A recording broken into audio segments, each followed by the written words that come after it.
आप सभी को मेरा प्रणाम। आज छत्रपति शिवाजी महाराज का बारे में जानेंगे। छत्रपति शिवाजी महाराज का जन्म 19 फरवरी 1630 में शिवनेरी दुर्ग में हुआ था। उनका बचपन उनकी माता जीजा माता माँ साहेब के मार्गदर्शन में बीता। वह सभी कलाओं में माहिर थे। उन्होंने बचपन में राजनीति एवं युद्ध की शिक्षा ली थी। शिवाजी के बड़े भाई का नाम संभाजी था, जो अधिकतर समय अपने पिता शाहजी भोसले के साथ ही रहते थे। शाहजी राजे के दूसरे पत्नी तुकाबाई मोहित थी। उनसे एक पुत्र हुआ जिसका नाम एकोजी राजे था। उनकी माताजी जीजाबाई जाधव कुल में उत्पन्न असाधारण प्रतिभाशाली महिला थी और उनके पिता एक शक्तिशाली सामंत थे। शिवाजी महाराज के चरित्र पर माता पिता का बहुत प्रभाव पड़ा। बचपन से ही वे उस युग के वातावरण और घटनाओं की भली प्रकार समझने लगे थे। शासक वर्ग की करतूतों पर वे जल्लाते थे और बेचैनी हो जाते थे। उनके बाल हृदय में स्वाधीनता की लौ प्रज्वलित हो गई थी। उन्होंने कुछ स्वामी भक्त साथियों को संगठन किया। अवस्था बढ़ने के साथ विदेशी शासन की बेड़ियां तोड़ फेंकने का उनका संकल्प प्रबलतर होता गया। शिवाजी को एक कुशल और प्रबुद्ध सम्राट के रूप में जाना जाता है।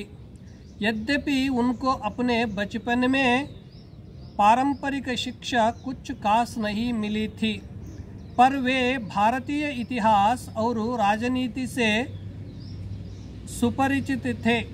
उन्होंने शुक्राचार्य तथा कौटिल्य को आदर्श मानकर कूटनीति का सहारा लेना कई बार उचित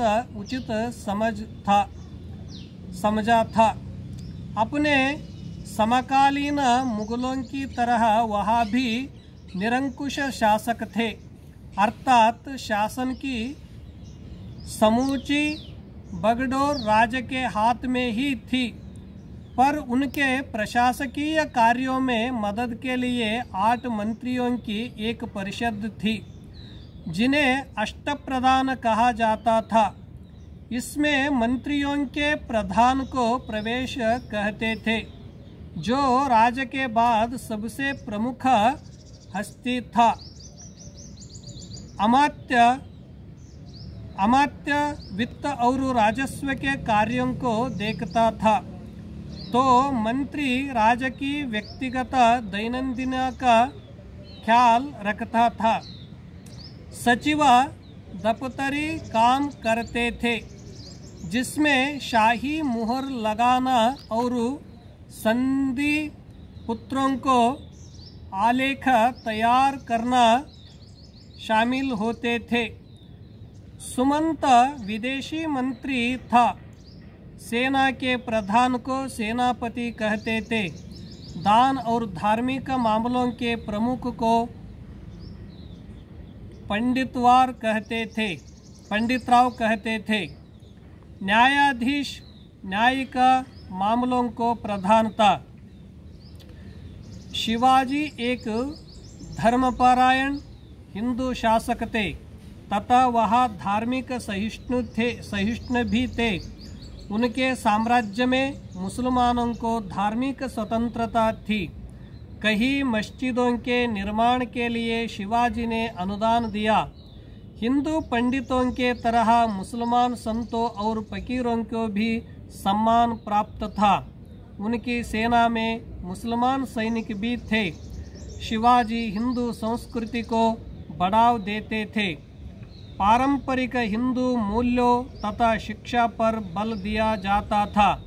अपने अभियानों को आरंभ वे प्रायः दशहरा को अवसर पर करते थे। इस छत्रपति शिवाजी महाराज जयंत्योत्सव पावन अवसर पर सभी को प्रणाम।